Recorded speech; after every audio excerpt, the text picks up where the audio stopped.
2024 is kicking off with a bang, and what better way to start the new year than with a trailblazer in the world of marketing? So, buckle up and get ready for this amazing conversation. A very happy new year to all our listeners. Welcome to yet another episode of Brand Talkies, where we believe in uncovering the stories behind the brands you absolutely love. I'm your host, Tamanna Chanana, and we have a wonderful first for the show today. Our first lady boss guest. I'm so thrilled to have you here, Tara. Just to give a brief introduction about her, she is an award winning marketing leader who leverages exceptional storytelling skills honed as a journalist to drive growth for major media and tech brands in India. Tara has over 15 years of experience working with leading companies like Netflix, Vice Media, and currently serving as head of marketing India at Duolingo English Desk. She spearheads regional efforts focused on English proficiency test vertical, whereas she has established the brand as an innovator. Tara's impact is not concise to digital activism. She played a pivotal role at Netflix, overseeing the marketing strategies for the streaming platform series in India. Shows like Honey Heist, Stranger Things, Delhi Crime, Khaki, and other owe a part of their success to Tara's strategic brilliance, helping Netflix solidify its position as a market leader in Indian market. Additionally, in 2016, she co-founded Vitamin Stree, which is something I'm very fascinated about knowing, an award-winning feminist digital platform using impactful video and community engagement to promote gender equality. I'm so excited to explore Tara's unique blend spanning journalism, marketing, and entrepreneurship, focusing on how she produces culture-moving work that accelerates business while making a positive social impact. So let's dive right in. Welcome to the show, Tara. It's truly a pleasure to have you here today. Thank you so much for having me and for such a wonderful introduction. I hope this keeps up to your expectations. No, definitely it does. Especially when two movements are in a room, I don't think so we need anything else. Yeah, absolutely. Okay, awesome. So let's start. Tara, you are an exceptional journalist. Skills have anyway taught you how to uncover compelling stories. Today, I would love you to come up with that insider lens and share your story. What made you Tara Kapur of today? So I think for me, I've always been interested in the media industry ever since I was in school. So when I was in school, I was the editor of my school newspaper. I was the editor of my school yearbook.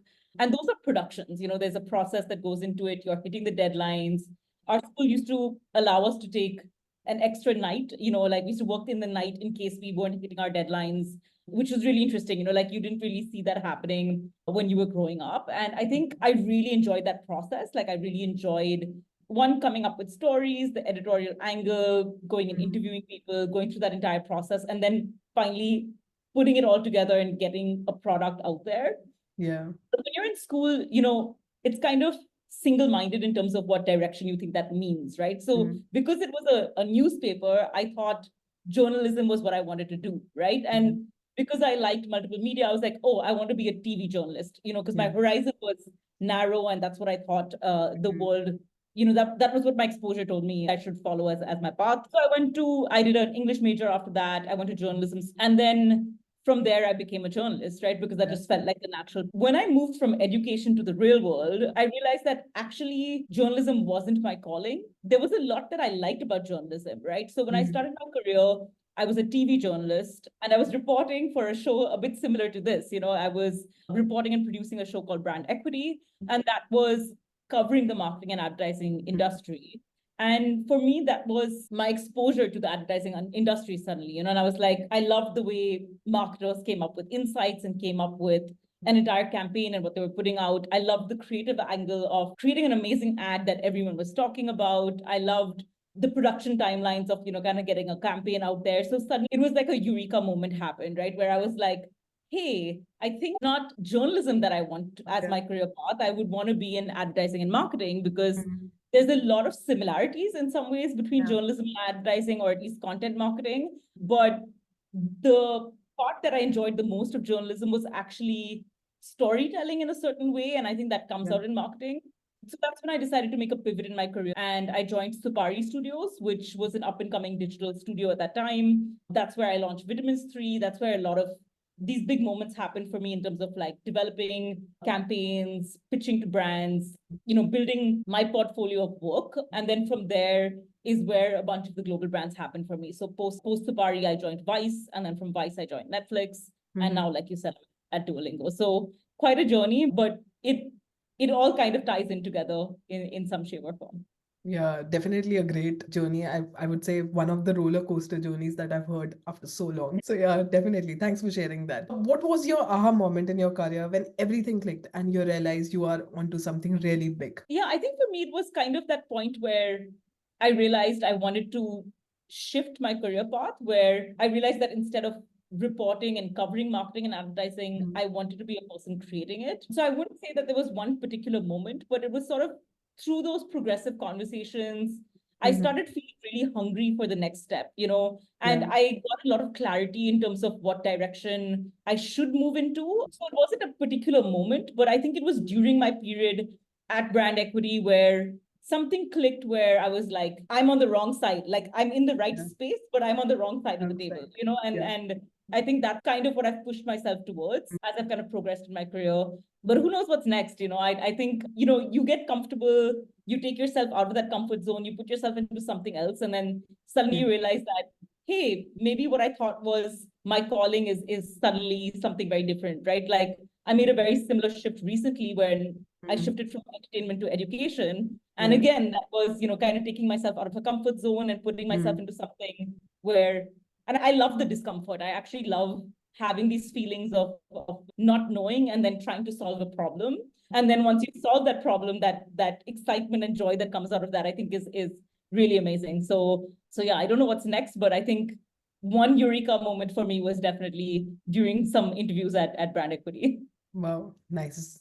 That's so fascinating because I have been in the media space myself. I know that what is the charm that you have in media, and then taking that entire courage to move out of that entire privilege that you get there and then move to another industry is a Yeah. whole ball game.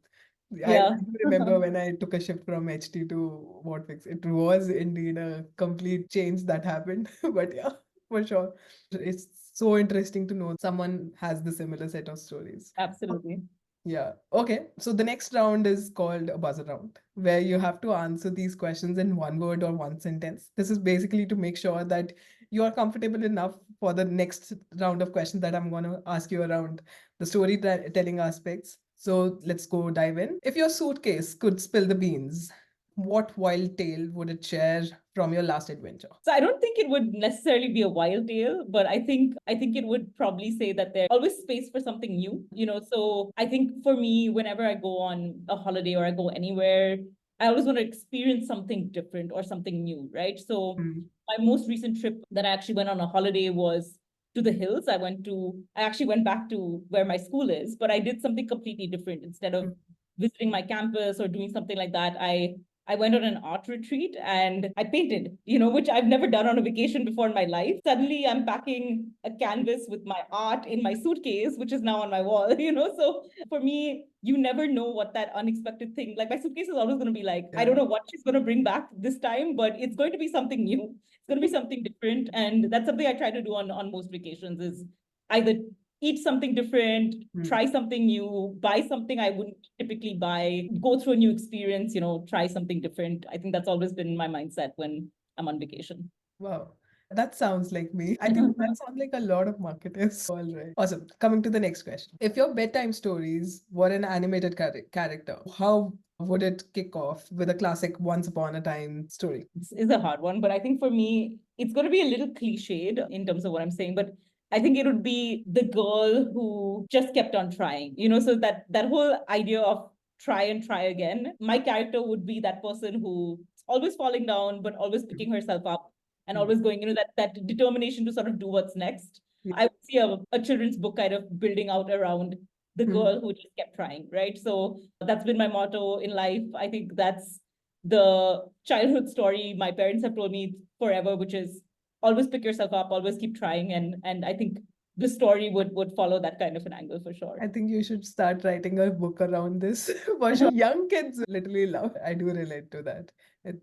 It's something that you actually need at times, and that motivation to go forward till the time you achieve something, and then again that satisfaction never ends. Yeah. And you're always going to hit roadblocks, right? So Yeah, that's as for long as sure. that's the most important. Yeah, and if you don't fall back, then you suddenly realize, am I like on the right track? What happened? Why is everything so good? Absolutely. Okay, the next question for this round is, if you could have a superpower, what would it be? I think in some ways the superpower I would like would be invisibility. Like I would love to be a fly in the wall. And I think this is the journalism side of me in a lot of senses. Like I'm always curious to know what was the conversation that was happening in that room that drove Yeah. this decision, or why did this happen, or how did this happen? And I think just having that invisibility to be a fly on the wall would be amazing. I would love that. Wow, so interesting. Okay, the next question for you. This is the last one for this round. If you could like to change one thing in your life, what would? I think I would have liked to have started some things in my life a little.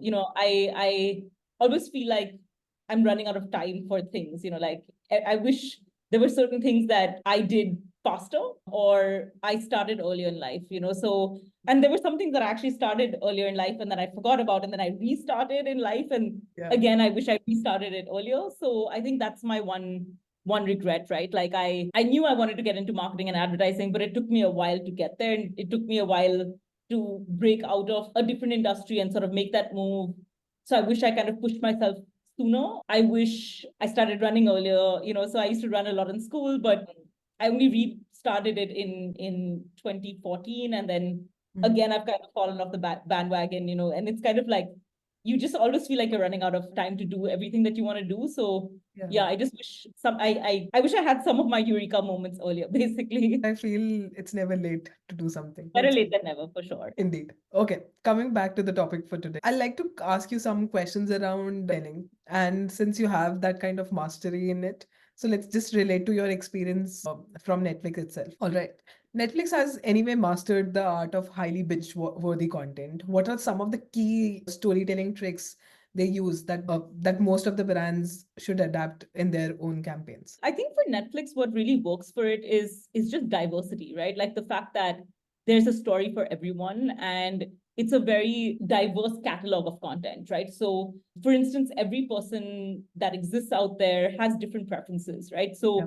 for example, I love reality TV, but I also love a hard-hitting true crime documentary, and I also love a really bingeable show like Stranger Things, Yeah. and I love our Desi content as well, and I would love to watch a Bollywood movie at the same time, right? And those are different ends of the spectrum, and I can literally go to Netflix and whatever my mood is, there's content for that mood. There's content for this side of me that wants to be entertained in a different. There's content for my curious side. There's content for my just like, hey, I want to switch off and watch a mindless reality show. To my friends have been raving about this show. I should watch it, and I want to invest my time and effort to really see the craft of that content, right? So I think that's the trick. It's just diversity. It's having options for everyone, and we all want variety. So I think that's what's worked for a lot of the shows that are out there. Nice. And do you have any comment on the station that they do for their end users? Yeah, I think that's a part of it, right? Like, the algorithm is super unique in the sense that its recommendation engine sees that variety in your preferences, right? So even if you see my Netflix, your Netflix and my Netflix will never be the same, or anyone else's, right? Like, the fact is, that's probably the one product where me and my husband are very particular to make sure we watch on our own profiles, because we're like, don't mess with my algorithm. And we actually will spend the time and effort to, flip between our profiles to make sure we're watching the kind of show I would watch on my profile and what he would watch on his, because it will recommend that variety, right? And if you see my Netflix, it has the documentaries, it has the reality shows, it has the best in class, so it has The Crown, it has all of the top shows that are recommended to me. And then it does have some of like these feel good Desi shows, which I absolutely love, right? But it's not recommending a lot of the stuff like the action and the space, like these crime shows that my husband loves aren't recommended to me, but they're 100% all over his profile. So yeah, the algorithm also then works in terms of your preferences in a beautiful. Wow, that's something I recently came to know. You know what? I was scrolling through YouTube about some of these case studies around how personalization can play a pivotal role for your marketing campaigns. That's when I came across one of the person who was talking about that how even the banners can change Yeah. for different peoples. The entire person, yeah. So that was really interesting. And when we spoke, I was like, I'm gonna ask her this for sure because yeah, definitely it is very intriguing, and especially for marketing folks, it's very important to understand their customers to the ground level and make sure that the entire piece that we are floating outside should represent the brand, and it should connect with them very clearly. So yeah, very well. Okay, you struggle the world of journalism and marketing. How can brands capture the that investigative, uncover the truth spirit in their own storytelling ways? I think the core part of it, instead of it's not even uncover the truth as much, it's about finding an insight, right? And I think finding an insight can come from anywhere. Some of them are edgy and dark, and some of them are just really simple, basic parts of life that people haven't discovered because they haven't asked the questions and they haven't really dug deeper to understand somebody, right? So Yeah. for me, the starting point of any campaign or any creative that we put out is to speak to people, so whether it's 1,000 people or 300 people or 3 people, have to have these meaningful conversations to be able to really draw an insight out of what you're trying to do, right? When you write an article or you put out a story, you first find a peg. Yeah. You find your peg based on an insight. What is your peg? Your peg is the headline, right? When you take that same ideology to marketing, the peg is your insight that you're basing the entire campaign around, right? Like there's a consumer truth that you're trying to bring to the table,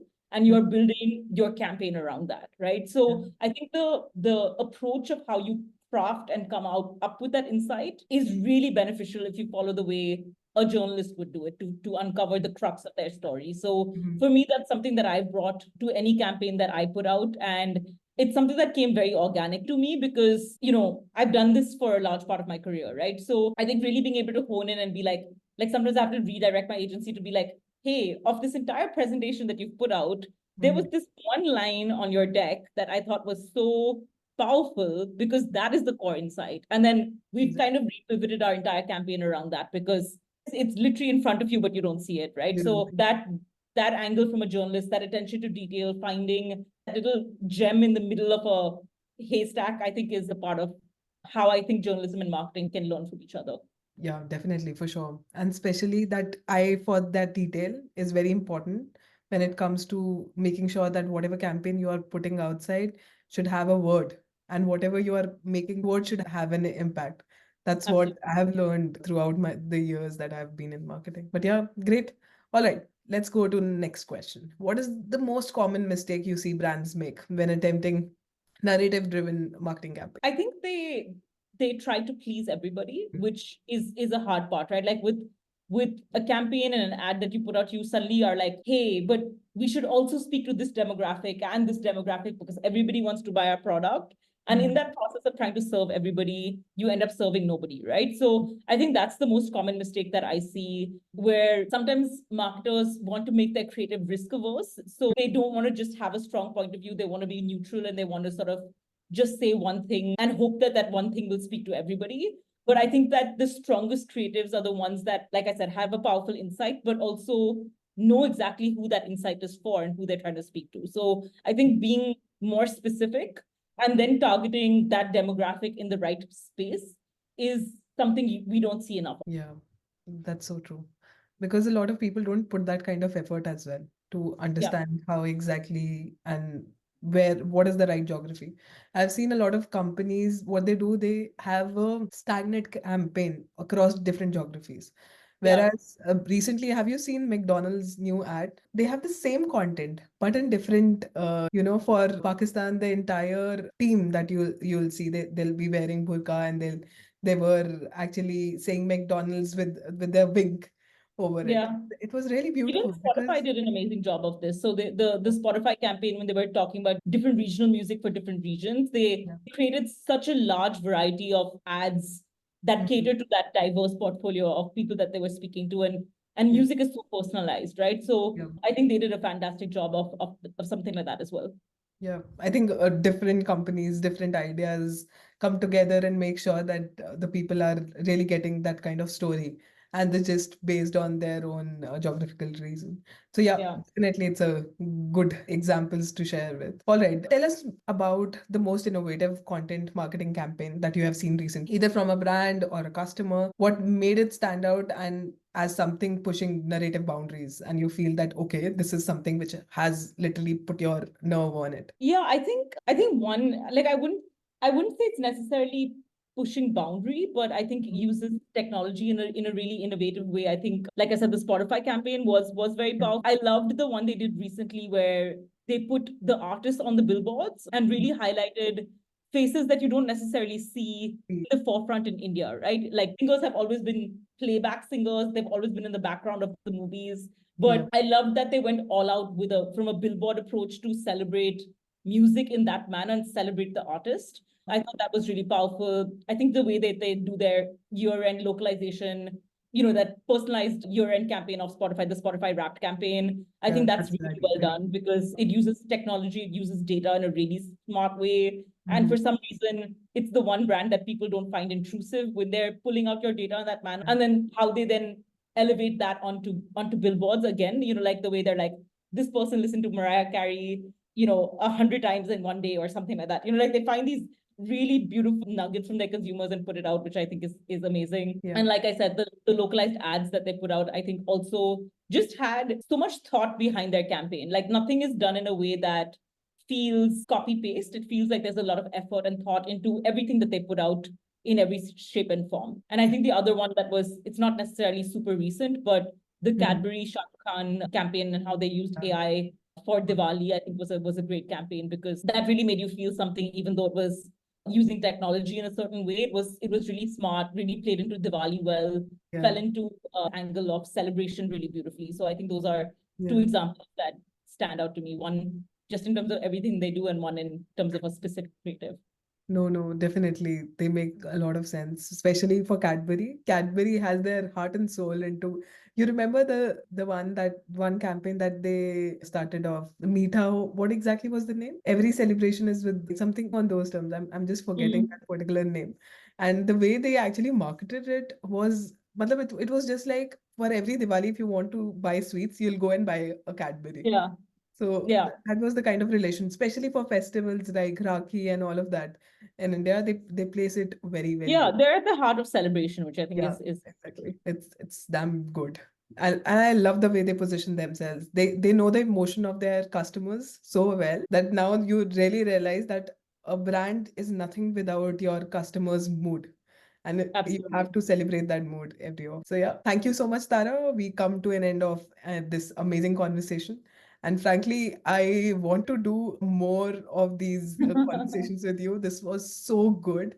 And personally, this would be one of my favorite, especially to Awesome. start with the Thank lady you. Thank boss. you so Yes. much for having me. And I hope you don't say that to all your guests. No, no, I don't. I'm Great. saying it on camera, so I truly mean it. Good. Thank you Okay. for having me and great speaking Yeah. with you. Truly a pleasure. All right, before we wrap up, we would love to hear one golden piece of advice from you for all the aspiring marketers. What suggest them and what should be the right way to go about it? Awesome. It's a really simple one, to be honest, and it's to always have a learner's mindset. I say this a lot, but I truly believe it. And I think it's because the world we live in is changing so fast. It's so rapid in terms of how technology is moving. As a result, how then consumers change, their behavior changes, what they want changes, the products out there change. And if you're not able to keep up with that and keep up with understanding what's happening, keep learning, keep adopting new technology, you're going to get left behind, right? So I think it's essential to keep learning Yeah. and have an open mind in terms of where that learning comes from. Because sometimes I learn from my 4-year-old niece, right? Like, the things that she says, what she does, how quickly she adopts things, I think is fascinating to see. And I think a lot of times the way the world has evolved is sometimes you'll have a boss that is 10 years younger than you or more, but there's so much that you can learn from that person, right? Because they have such a different life worldview. So I think that's super important. I think if you have a learner's mindset, that's at least 60% of the work done for you, because you'll be able to see things differently and just be ahead of the curve.